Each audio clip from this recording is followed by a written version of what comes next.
Welcome back. In this video, I will explain the classifications of the materials.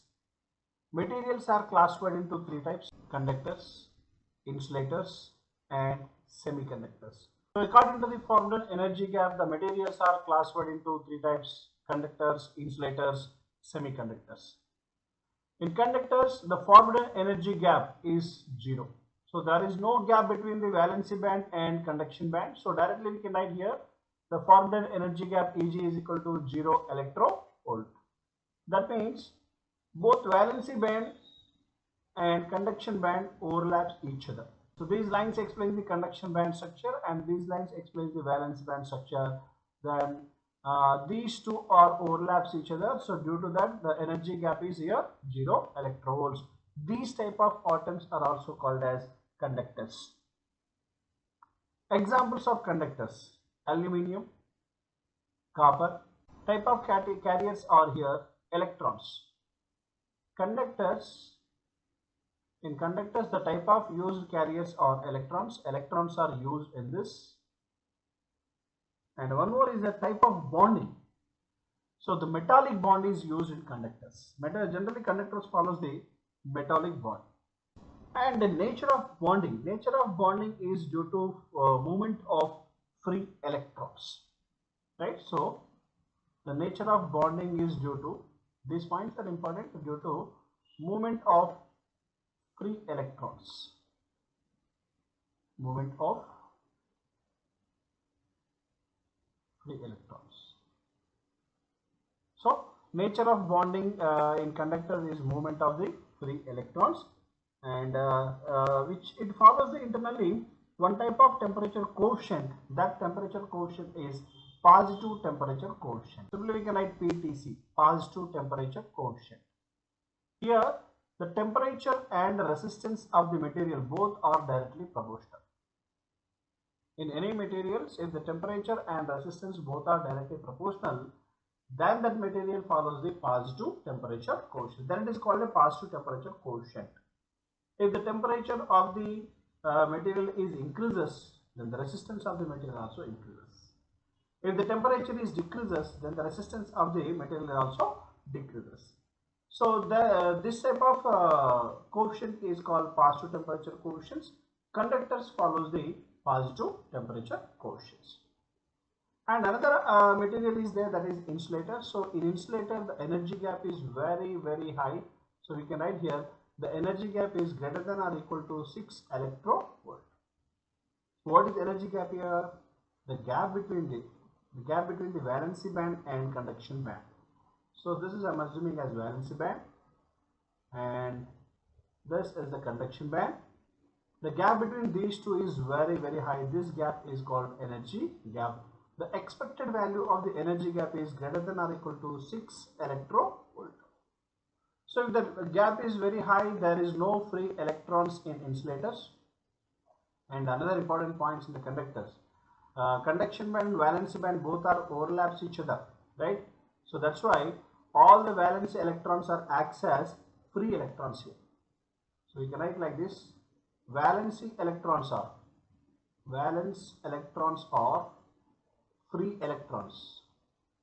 Generally in any atom, valence electrons are bonding electrons, but in conductors these valency electrons are acts as free electrons. This is also one of the important points, because the conduction band and valency band both are overlaps each other. So valency band acts as conduction band.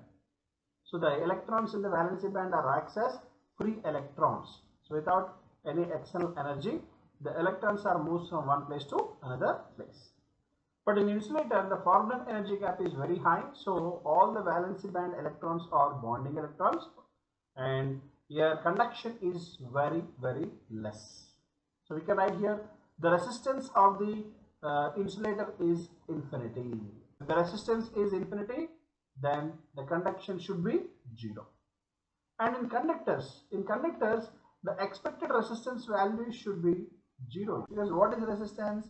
Resistance is a property of an element which opposes the flow of electrons or flow of current. So here the electrons are free electrons, so it does not oppose the flow of electrons. That's why the resistance of the conductors is 0, but in insulator the electrons are bonding electrons. These electrons does not move here, and here we can write the resistance of the insulators are infinity, so very high. So these type of materials are insulators, and insulators follows the type of bonding, ionic bonding. Internally it follows the ionic bonding, right? Conductors follows the metallic bonding, and insulators follows the ionic bonding. And here the movement of the electrons is a transfer of electrons. That is nature of bonding. Here I wrote ionic bonding. Internally the nature of bonding is transferring of electrons. So in conductors the nature of the bonding is movement of free electrons, but in insulators the nature of bonding is transfer of electrons. So this is also another important point. And the type of temperature coefficient, is neutral here. So insulators does not follow the positive temperature coefficient, and it does not follow the negative temperature coefficient. So the type of the temperature coefficient of insulators is neutral, right?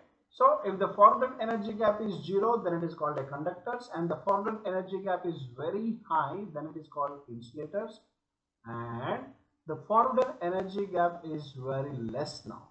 It's not 0 and not very high. Those type of materials are called semiconductors. So approximately we can write here 1.1 electrovolt. If the forward energy gap of material is approximately 1.1 electrovolts, those type of materials are called semiconductors. So here the expected energy gap is very less. So the general band structure should be like this. This is valency band, and this one is the conduction band. It has forward energy gap. It's not exactly 0, but this expected value should be how much? Approximately 1.1 electrovolt. So that is very less. Just now I have wrote a forward energy gap of one material, silicon material, right? Energy gap of silicon is how much? 1.21 electrovolt, and for germanium 0.785 electrovolt. For germanium it is 0.785 electrovolt. For silicon it is 1.21 electrovolt. So I will write SI here. Okay, these are the standard values of the silicon and germanium. So directly we can write examples of semiconductors: silicon, germanium. And examples of insulators. Examples of insulators are wood, rubber, plastic. All those are comes under insulators. Or one of the important, most widely used insulator is mica. Mica is also acts as a insulating material. So resistance of the semiconductors is medium, and this semiconductor follows the covalent bond. It follows the covalent bond.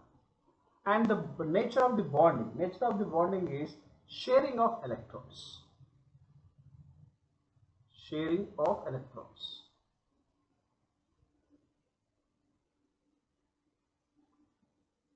Right? Semiconductors nature of bonding is sharing of electrons. For insulators, transferring of electrons, and for conductors, movement of free electrons.